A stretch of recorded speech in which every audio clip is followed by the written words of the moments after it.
Hi guys, for today's vlog kay mamalit tag isda.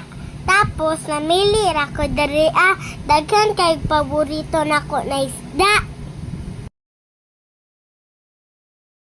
So ibudol na sad nako akong papa. Tapos kanina mga isda di ni pangkaon ha, pang alaga na. Ayo jud pa pala kayo jud na lutoy guys. Kay maluoy ka. So guys, napajud ko nakita. Tapos, napajud janitor fish akong nakita. Di sila nagalihok. Napajud hamster. Cute kayo. Kani sila mga fish. Kay tawag ni catfish. Tapos gituk-tuk-tuk-sok sang mama. Tapos nilihok ragkalit. Tapos ang isa kay nang kisi-kisi na. Tapos kani kay taas po jud kayo. Tapos kani kay super worms. So kani guys kay nagakita kog super worm. Akong papa muhikap ra siya kalit. Tapos napoy ko fish diri nag-swimming. Tapos nagabri-abri siyang baba. Kanina part guys nangaw nami kay nagutom nami. Tapos akong gisudan kay lami kayo.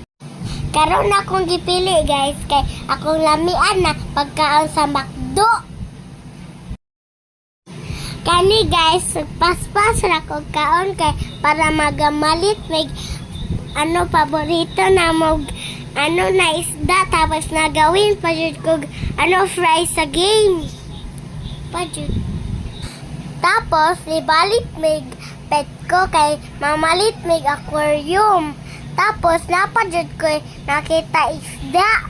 Tapos kung itodlo na kong kamot nila kay muabri lang gills.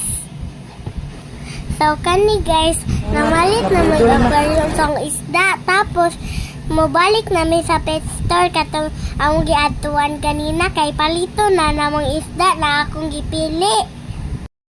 So kani guys kay gibalot na ni kuya akong mga isda akong gipalit kay glowfish 7 pieces.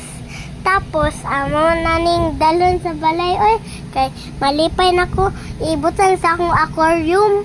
Tanawa guys, happy kayo ko dara pagkabalot ni kuya no.